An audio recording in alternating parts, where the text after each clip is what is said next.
అందరికీ నమస్కారం. నా పేరు Noman Sudheer. Welcome to the fact channel. Islam ప్రకారం పాలకులను శపించరాదు అని ఒక ఇస్లామియా విశ్వవిద్యాలయం ఖురాన్ మరియు హదీసుల వెలుగులో ఫత్వా ఇవ్వడం జరిగింది. ఫత్వా అంటే ఇస్లామియా ధార్మిక తీర్మానం అనే అర్థం వస్తుంది. దేశ పాలకులు పాలితులను పీడించడం అన్నది చరిత్రలో సర్వసాధారణంగా జరిగే తంతే. అయితే అలా ఎందుకు జరుగుతుంది? పాలకులు పాలితుల పట్ల ఎందుకు కఠినులవుతారు? మరియు పాలకులు పాలితుల పట్ల ఎప్పుడు మృదు స్వభావులవుతారు అన్న ఈ రెండు విషయాలు ఖురాన్ మరియు హదీసుల ఆధారంగా ఈ ఫత్వాలో వివరించడం జరిగింది.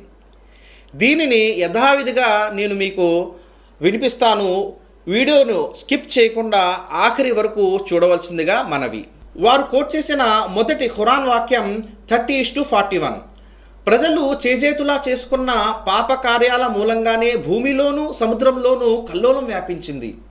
ఈరోజు ప్రపంచవ్యాప్తంగా ముస్లింల పరిస్థితి చూసుకున్నట్లయితే చాలా కల్లోలంగా తయారైంది.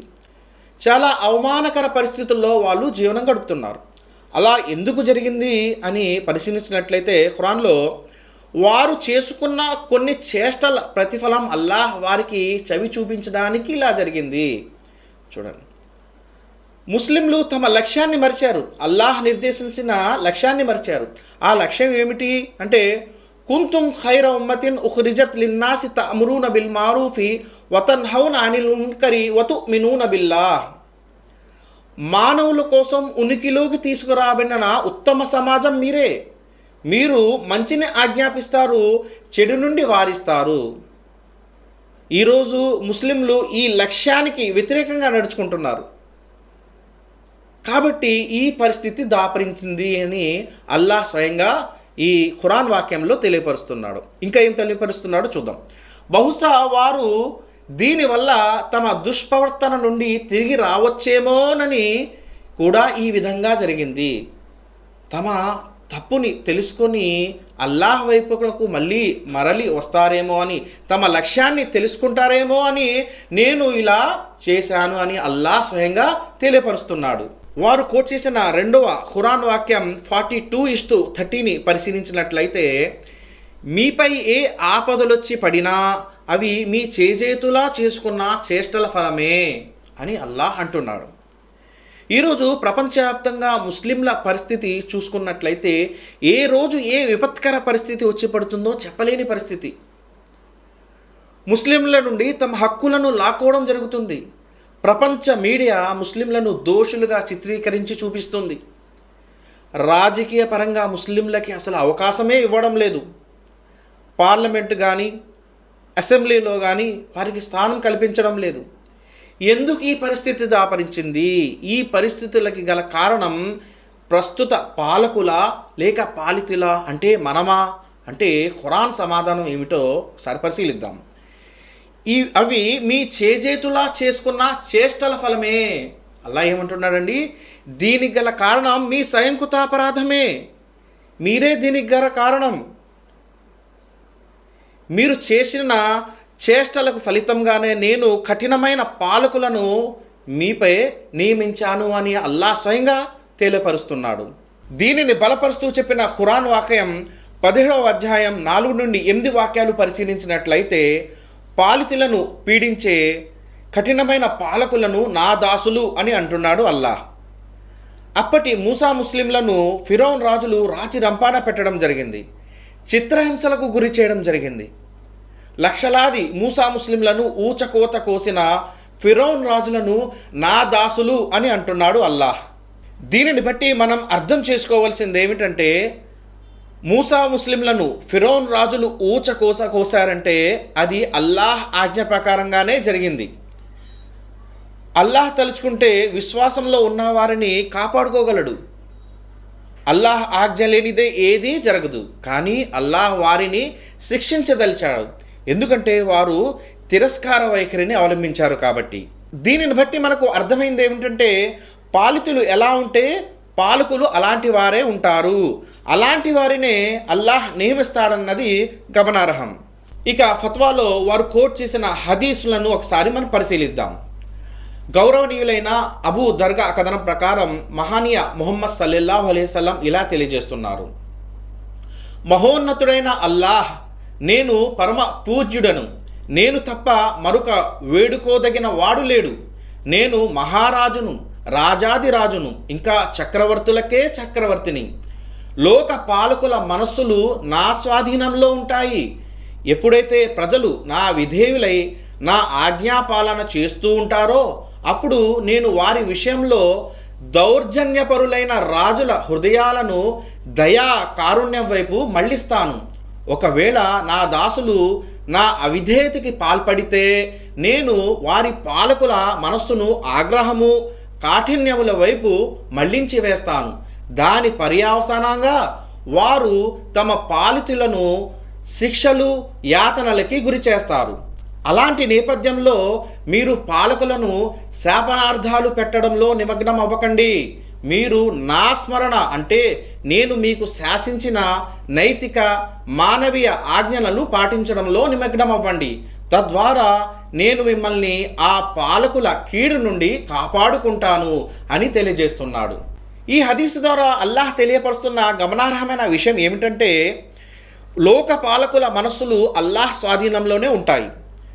వారిని దయాకారుణ్యం గలవారిగా లేక కఠినులుగా మార్చాలన్న ప్రజలు అల్లాహ్ పట్ల చూపించే విధేయతపై ఆధారపడి ఉంటుందని అల్లాహ్ తెలియజేస్తున్నాడు.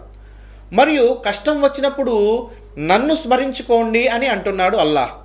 కానీ ప్రస్తుత అధిక శాతం ముస్లిం సమాజం మాత్రం కష్టం వచ్చినప్పుడు కొన్ని పార్టీల పేరును స్మరించుకుంటున్నాయి. ఇక ఫత్వాలో కోట్ చేసిన రెండవ హదీస్ని పరిశీలిద్దాం. గౌరవ హసన్ బస్రీ కథనం ప్రకారం, మీ పాలకులు మీ ఆచరణకి ప్రతిరూపాలు అని తెలియజేస్తున్నారు. ఒకవేళ మీ ఆచరణ సరైనదైతే మీ పాలకులు కూడా సరైన వారుగా ఉంటారు. ఒకవేళ మీ ఆచరణ సరైనది కాకపోతే మీ పాలకులు కూడా సరైన వారు కాకుండా పోతారు. చూడండి. ఇక మూడో హదీస్ని కూడా పరిశీలిద్దాం. మన్సూర్ ఇబ్నే అల్ అస్వద్ కథనం ప్రకారం, ఈ విధంగా కొందరు దుర్మార్గులను మేము మరికొందరికి సన్నిహితులుగా చేస్తాము, వారు చేసుకున్న కర్మల కారణంగా అన్న ఈ వాక్యం విషయంలో నేను ఇమాం ఆమిష్ ద్వారా ఎప్పుడైతే ప్రజలు చెడిపోతారో వారిపై అవినీతి పాలకులు రుద్దబడతారు అని ప్రవక్త అన్యాయుల నుండి విన్నామని తెలియజేశారు. చూడండి. ఇక నాలుగవ హదీస్ను కూడా పరిశీలిద్దాం. ఇమాం బహీకి కథనం ప్రకారం గౌరవనీయులైన కాబ్ ఆధారంగా చెప్పిన ఒక ఉల్లేఖనంలో అల్లాహ్ ఆయా కాలానికి చెందిన పాలకులను ఆనాటి ప్రజల మానసిక పరిస్థితులకు తగిన విధంగా నియమిస్తాడు అని తెలియజేశారు. ఈ హదీసుల సారాంశం ఏమిటంటే, ప్రజల పట్ల పాలకుల ప్రవర్తనకు సంబంధించిన వ్యవహారం అంతర్గతంగా ప్రజల ఆచరణ, వ్యక్తిత్వంపై ఆధారపడి ఉంటుంది. అంటే ఒకవేళ ప్రజలు దైవ విధేయత, ఆజ్ఞాపాలన చేస్తూ వారి ఆచరణ వ్యవహారంలో నిజాయితీ, సదాచరణ కట్టుబడి ఉంటే వారి దౌర్జన్యపరుడైన పాలకుడు సైతం వారి విషయంలో న్యాయశీలి, సౌమ్యుడు, కారుణ్యం గలవాడిగా మారిపోతాడు. దీనికి విరుద్ధంగా ఒకవేళ పాలితులు దైవ ఆజ్ఞల పట్ల తలబిరుసు, ధిక్కార వైఖరిలో నిమగ్నమైపోయి వారి ఆచరణ దుష్ప్రవర్తనలో పడిపోతే దాని పరిణామంగా న్యాయశీలి, సౌమ్యుడు, కారుణ్యం గలవాడైన పాలకుడు సైతం వారి పాలిట ఆగ్రహోదగ్రుడు, కఠినుడు అయిపోతాడు. అయితే పాలకుల హింసా దౌర్జన్యాల, వారి కఠినత్వము, అన్యాయాలపై వారిని దూషించడం కానీ శపించడం కానీ చేయడానికి బదులు దైవం వైపునకు మరలాలి. అలాంటి నేపథ్యంలో పశ్చాత్తాపంతో దైవానికి క్షమాపణ కోరుకుంటూ తమ దురాచరణ నుండి సదాచరణ వైపునకు మరలాలి. దేవుని సమక్షంలో తమ నిస్సహాయతతో విలిపిస్తూ ప్రాధేయపడి మొరపెట్టుకుంటూ తమ కర్మలను, వ్యవహారాలను సంపూర్ణంగా అల్లాహ్, ఆయన ప్రవక్త ఆజ్ఞలకి అనుగుణంగా మలుచుకోవాలి. తద్వారా దైవ కారుణ్యం ప్రజల వైపునకు మరలుతుంది. ఇక ఆయన దౌర్జన్యపరులైన పాలకుల మనస్సులను సమతా, న్యాయం, సౌమ్యత, కరుణ వైపునకు మలుచుతాడు. ఇప్పటికైనా మన హనఫీ, సలఫీ పండితులు ఈ ఫత్వా ఆధారంగా కళ్ళు తెరుచుకొని ప్రస్తుత పాలకులను శపించడం మాని, పనికిరాని ఉద్యమాలు చేపట్టడం మాని ముందుగా తమ ముస్లిం సమాజ వ్యక్తిగత ధార్మిక నైతిక సంస్కరణ చేయడానికి ప్రయత్నించాలి. అలాగే తోటి కుటుంబ సభ్యుల, తోటి ముస్లిం జమాతుల, తమ సజాతీయులైన హిందువుల, ఇతర మతవర్గాల హక్కుల చెల్లింపు గురించి బోధించాలి. సామూహికంగా సకల ప్రజల ధార్మిక నైతిక సంస్కరణ చేయడానికి ప్రయత్నం చేయాలి. ఎందుకంటే ఇస్లాం ప్రకారంగా యథా ప్రజ తథా రాజా.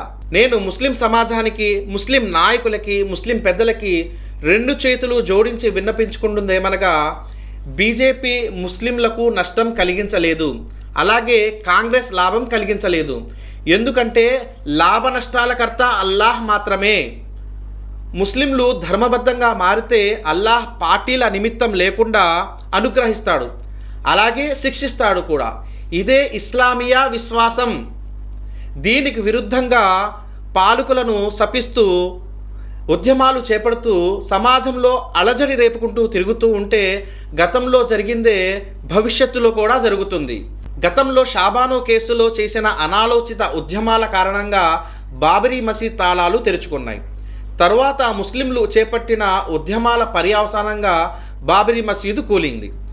తరువాత ఉద్యమాల పర్యవసానంగా 2 సీట్లకు పరిమితమై ఉన్న బీజేపీ పూర్తి స్థాయి అధికారంలోకి వచ్చేసింది. ఇప్పుడు చేపడుతున్న ఉద్యమాల కారణంగా కాస్త బలహీనంగా ఉన్న బీజేపీ అబ్కీ బార్ 400 పార్ దాటిపోతుంది. ఎందుకంటే ఈనాటి మెజారిటీ ముస్లిం ఉద్యమ నాయకులకి, జమాతులకి నేమ్ ఫేమ్ యావతప్ప ఖురాన్ హదీస్ నియమాల జ్ఞానం లేదు. దీనికి ప్రబల నిదర్శనం మన ఎడతెగని అపజయాలే మరియు ముస్లిం సమాజానికి ఎదురవుతున్న అవమానాలే. అల్లాహ్ మన ముస్లిం నాయకులకి కనీస ఇంగిత జ్ఞానంతో పాటు ఇస్లామీయ పరిజ్ఞానాన్ని కూడా ప్రసాదించుగాక. ఆమీన్ యా రబ్బుల్ ఆలమీన్.